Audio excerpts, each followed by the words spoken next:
வாழ்வோம் வாழ்விப்போம். இது இறைவாக்கு. இறைவனிடமிருந்து தன் அடியார்களுக்கு வழங்க பெறும் அருள் அமுதம். ஒன்றாம் அருள் அமுதம். வாசம் வாக்கு ஒன்று. நான் உங்கள் மத்தியில் வாசம் செய்கிறேன். அன்பு கண்களை கொண்டு என்னை தரிசியுங்கள். ஆரவாரத்தை அப்புறப்படுத்தினால் மட்டுமே நீங்கள் அமைதியை ஸ்பர்சிக்க முடியும். வாழ்வோம் வாழ்விப்போம். இறைவன் ஞானவெளி மெய்பிரான் ஞான சித்தர் அருளிய கால் தடம் நூலிலிருந்து தலைப்பு அத்தி சித்தர். அத்தி சித்தர் அருள்வளம் மிக்கவர். அறிந்ததை அறியார்க்கு உரைக்க ஆவல் மிக்கவர். தேடி வந்த சீடர்க்கெல்லாம் வித்தை கற்றுக் கொடுக்க மறுப்பதே இல்லை. ஆனால் அதற்குரியவர்களா என்பதை சோதிக்கவும் தவறுவதில்லை. ஒருமுறை தன்னிடம் வித்தை கற்க வந்த 4 பேர்களையும் தனித்தனியாக தங்க வைத்தார். விடிகாலை தன் இருப்பிடத்திற்கு வந்துவிட வேண்டும்.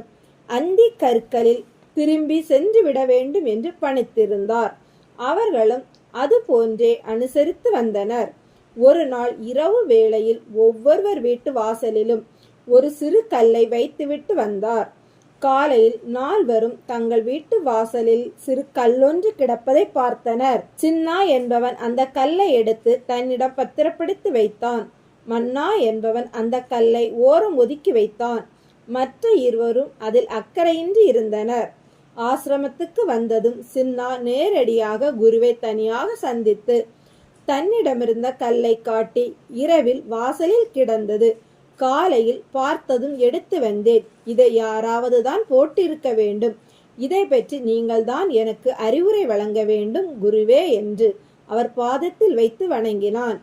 குருவும் சிரித்தபடி அவனை ஆசிர்வதித்துவிட்டு இந்த கல்லை தான் வைத்ததாகவும் கூறி, இது பேசும் கல். ஆபத்து நேரத்தில் என்னை நினைத்து கொண்டு உள்ளங்கையில் வைத்து உற்று பார்த்தால் என் குரல் உனக்கு வழிகாட்டும். பத்திரமாக வைத்துக்கொள் என்றார். அவன் மகிழ்ந்தபடி மீண்டும் அவரிடம் ஆசிர்வாதம் பெற்று நகர்ந்தான். சிறிது நேரம் கழித்து குருவை சந்திக்கும் போது மன்னா குருவிடம் அந்த கல்லை பற்றி தெரிவித்துவிட்டு தான் அதை ஒதுக்கி போட்டு விட்டதையும் கூறினான்.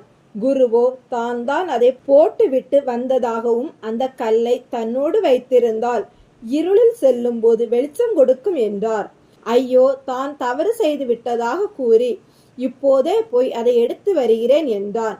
குரு அவனை தடுத்து, வேண்டாம், கல் மறைந்திருக்கும், உனக்கு வழங்கப்பட்ட காலம் முடிந்து விட்டது என்றார். வேதனையோடு மன்னா நகர்ந்தான். மற்ற இருவரும் இதை பற்றி அக்கறையின்றி இருந்தனர். அத்தி சித்தரின் சோதனை தந்த விடை. 1. சீடர்கள் குருவிடம் எதையும் மறைக்காமல் இருக்கிறார்களா என்பதில் இருவர் வென்றனர். 2. எதை வழங்கினாலும் அதற்கு பாக்கியம் உள்ளவர்களே அதை அனுபவிக்க முடியும். 3. சீடர்கள் தன்னை தகுதிப்படுத்தி வைத்திருந்தால் அதற்குரிய பலன் பெற முடியும்.